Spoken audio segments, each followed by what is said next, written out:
पुण्यात्माओं, इस ज्ञान से हम इस माया से वापस होंगे, क्योंकि ये माया दुश्मन है हमारी। और इस माया का हम प्रयोग कहाँ करते हैं? हमने परंपराएं गलत बना ली।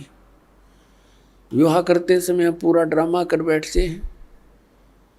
पता नहीं किस किस प्रकार से हम अपने इन क्रियाओं को जो एक सिंपल वे से करनी चाहिए थी, हम ड्रामा बना रहे हैं। विवाह करते हैं, लड़के वाला खुशी मनाते हैं, लड़की का विवाह होता है, डीजे बजते हैं। अरे ब्याह 2 बच्चों का होना है और परमात्मा ने कर रखा होता है, क्योंकि संयोग भगवान ही जोड़ के भेजता है, जीव नहीं जोड़ सकता, या भूल है इसकी। तो अपने सिंपल से वे से ब्याह करें, बच्चों का नाता ही तो जोड़ना है, वचन से जुड़ता है। ठीक है भी हमारे आपका बेटा पसंद है, वो कह दे भी हमारे आपकी लड़की पसंद है, दोनों बच्चों का विवाह मंजूर हुआ ना, हो गया ब्याह। और इसमें क्या देर लगे थी? अब हमने देखा, समाचार पत्र में पढ़ा, पहले दिन डीजे बजा रहे हैं, लड़के का विवाह था, बहनें भी डांस कर रही हैं, माँ भी डांस कर रही है, गली में खड़े होकर। और सब कंजर हो गए हम, इंसानियत भूल गए कति। अगले दिन क्या होता है कि विवाह के लिए जा रही थी बारात, रास्ते में दूल्हे वाली कार टकरा गई एक ट्रेल लेते हैं, दूल्हा मर गया, साथ में और बैठे थे 6-7, वो मर गए। पहले दिन तो खुशी मना रहे थे, अगले दिन टक्कर मार कर रो रहे हैं। तो इस काल के लोक में और हम बकवाद करें, इसलिए कर रहे हैं क्योंकि हमने भांग पी रखी है, नशा हो रहा है हमारे।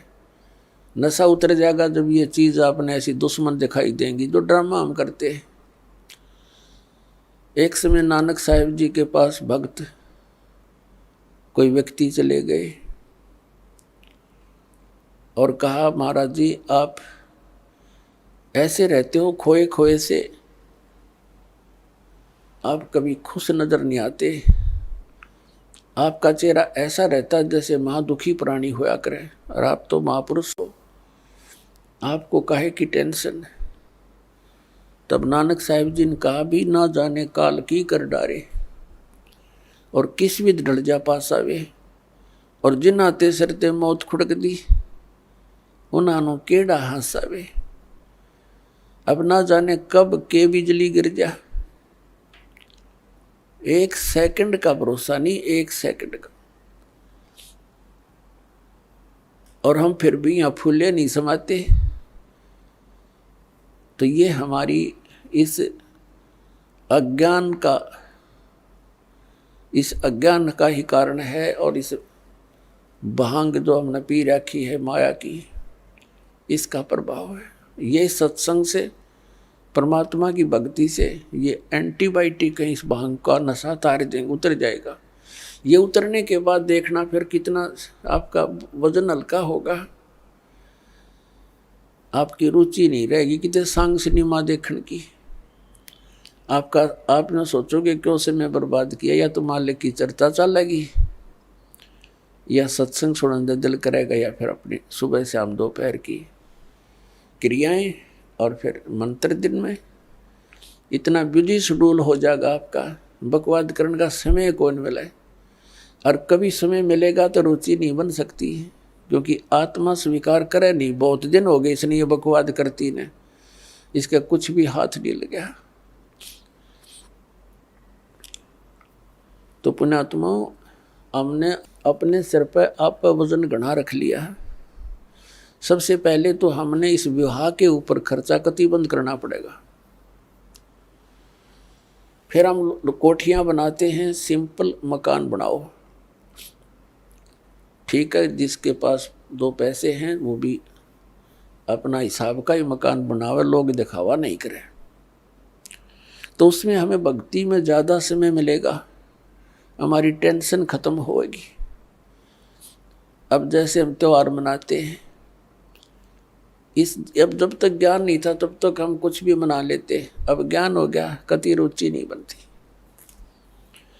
एक व्यक्ति ने नाम लिया और बहुत दुखी परिवार सारा, और उनसे बताया भी ऐसे ऐसे ये नहीं करना, ये त्योहार वगैरह तुम जो बनाते हो मनाते हो ये नहीं मनाना। कैसे? अब हम क्या करते, एक फॉर्मेलिटी कर रहे हैं। कोई भी त्योहार आता है वो फॉर्मेलिटी बना ली कि इतने कपड़े और इतनी मिठाई, इतने सुहाड़ी गुलगुले ये पहुँचाने, वो नून तो लेकर चल पड़े, वो नून तो लेकर चल पड़े, और वो कपड़े नए पड़े रहे, कोई पहनता नहीं। क्या फ़ायदा हुआ? एक बच्चा होता है, 4 बुआ हैं उसके, चारों लाऊंगी जुगले 6 और 6 महीना पाछो बच्चा बड़ा हो जाओ, पैरन जो गिरे कोई ना वो वही की तो फूकने पड़े। क्या फ़ायदा इन बकवादों का? तो इस तरह हमने इन सभी क्रियाओं को इन ज्ञान विचार से समझकर फिर इनसे उल्टा हटना है। और ज्ञान बिना तो हम फिर देख लकीर पीट ही रहे हैं, वो नहीं पीटनी फिर हमने। हम बालक नहीं रहे क्योंकि ज्ञान हो गया, हमने परमात्मा का नाम मिल गया, यहाँ का पता लग गया क्या स्थिति है। तो इस प्रकार हमने इन क्रियाओं से वापस होना है। फिर नानक साहब जी से पूछा कि हे भगवान, क्या आप कभी भी खुश नहीं होते? तब उन्होंने कहा कि साध मिलने साढ़े साधी होंदी और बिछड़ दें दिलगिरी वे, अख दे नानक सुनो जहाना मुश्किल हाल फकीरी वे। साध मिले साढ़े साधी होंदी, भक्तों से हमारा मिलन होता है। मेरे बच्चे जो मेरे शिष्य हैं ये मेरे पास आ जाते हैं सत्संग के समय, तो हमारे एक विशेष खुशी होती है। हमारे यह शादी है, ये विवाह है हमारा, आत्मा का विवाह परमात्मा से होता है। कहते साध मिले साढ़े साधी होंदी और विछड़ दें दिलगिरी वे। जब ये यहाँ से सत्संग सुनकर जाते हैं तब मुझे फिर उदासी छा जाती है। क्यों छा जाती है? कि ये बच्चे परमात्मा के हंस इस ज्ञान से कुछ परिचित हुए हैं और अब ये जा रहे हैं उन लोगों के बीच में जो परमात्मा के ज्ञान से अपरिचित हैं। और कहीं ये बच्चे अपना नियम भंग करके और उन लोगों के विचारों को सुनकर अपनी दिशा ना बदल लें, ये नाम से वंचित ना हो जाए। और जब ये वापस आ जाते हैं एज इट इज, तो मुझे खुशी होती है कि मेरी फसल में कीड़ा नहीं लगा। तो कहते हैं साध मिले साढ़े साधी होंदी और बिछुड़ जा दिलगिरी वे, अख दे नानक सुनो जहाना या मुश्किल हाल फकीरी वे। ये भक्ति बहुत मुश्किल बना दी इन अज्ञानी संतों और महंतों, आचार्यों और शंकराचार्यों ने।